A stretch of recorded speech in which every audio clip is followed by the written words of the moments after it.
You were born on the island then? Oh yes, yes. Our family actually goes back over 700 years on the island. I had two sisters. Patricia was 7 years older than me, and Barbara was 10 years older. There were no other children in the road. I didn't play with anyone. I first went to a preparatory school, and it was the shock of my life to see all these other little people. I was not really enamoured with that at all. I don't think I did that well because I didn't know it at that time. I was dyslexic. I didn't even have a name, I don't think, in those days. I don't look upon my school life as the best time of my life. I came out with a reasonable amount of learning. The only thing I excelled in at school was art. Then, of course, I was thrown out into the world, as it were. I went to help out with my father, and 50 years later I sold the shop.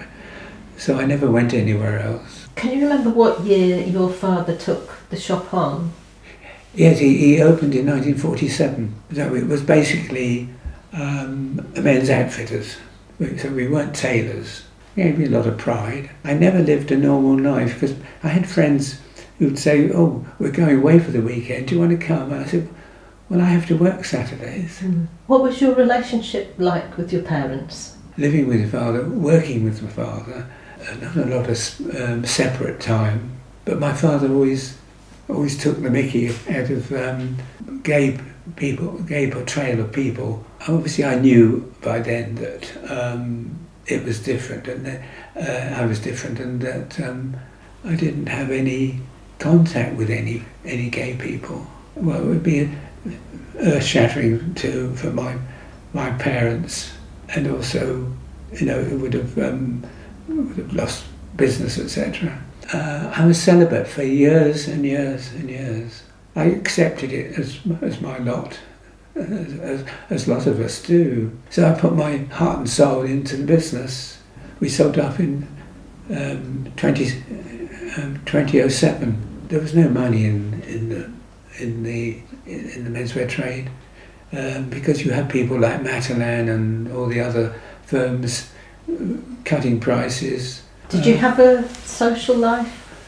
Not really. The one thing I did, I used to go to my photographic society. It was at Newport. When I had time, I used to do a lot of the photography. Can you remember, just talking about sexuality, the first time you talked to somebody about being gay? There was an ancient organisation that used to run in London called Icebreakers.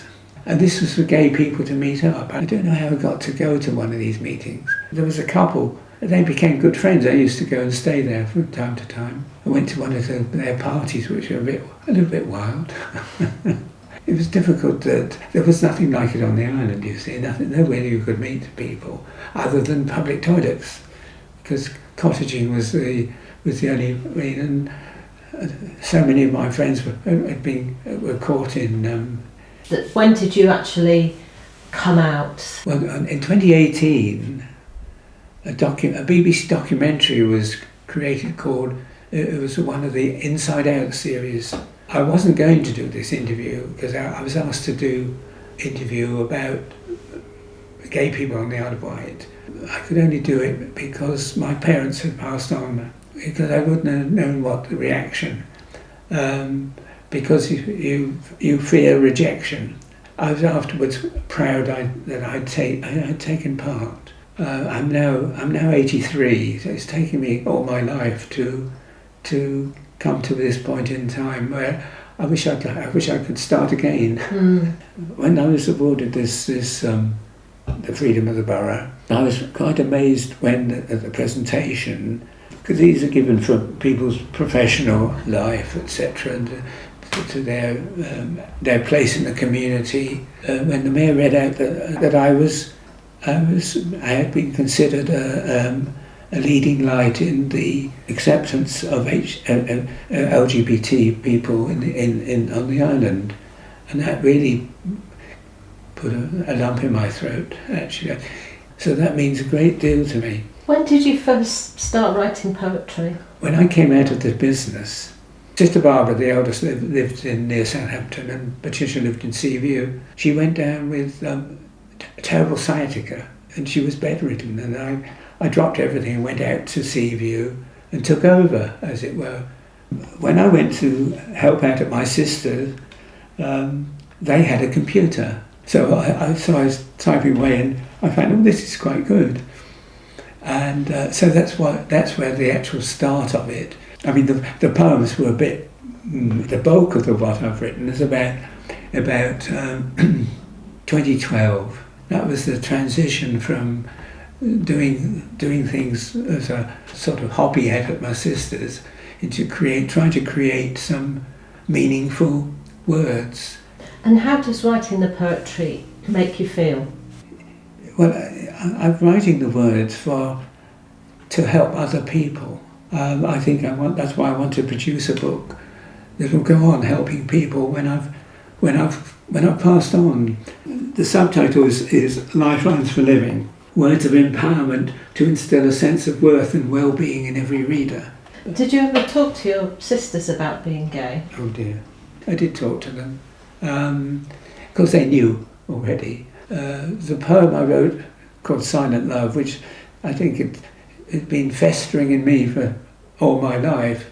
I read that at Pride, 2017, which was the first one we had on, and I did that actually on the main stage.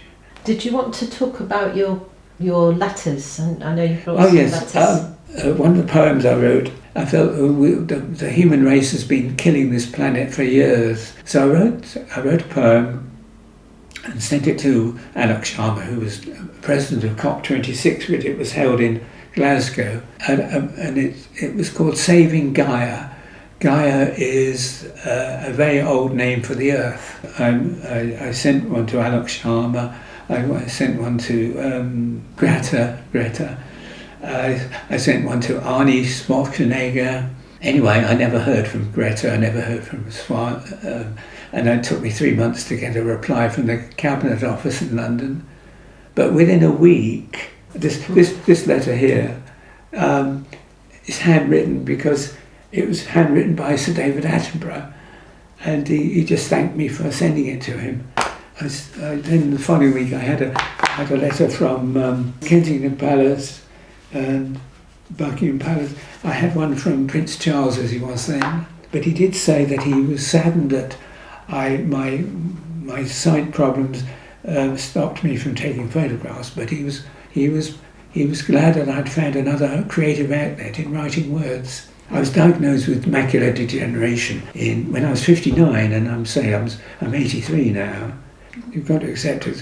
There's no cure. And then I also had a letter from Prince William, and finally a little bit later, because she probably had a lot on her plate. And then the Queen, to see these lovely envelopes come through the door, was fantastic, really. Do you think you'd have done anything differently? It would have been nice to have found a partner in life to share things. I mean, whenever I went on a journey or anything like that, it's nice to look at that, because I was also looking out the window because I never took a book because I'm dyslexic. And is there a message you would give to people, to young people, today's young people? Live and let live. We all have our right to be on this earth in whatever form we are. Being gay should be it should be part of the human tribe. Out on an Island by Peter Woodnutt. Celebrate life out on an island. Nailed our colours to the mast. Allegiance to a rainbow flag to redress legislation of the past. Celebrate life out on an island. Let courage determine our day. Be a valued member of society, a light to show others the way. Celebrate life out on an island, that irrefutable proof we exist. Know we are here for a reason, and what we resist will persist. Celebrate life out on an island, to help weave the fabric of life that can so easily become torn through intolerance that is rife.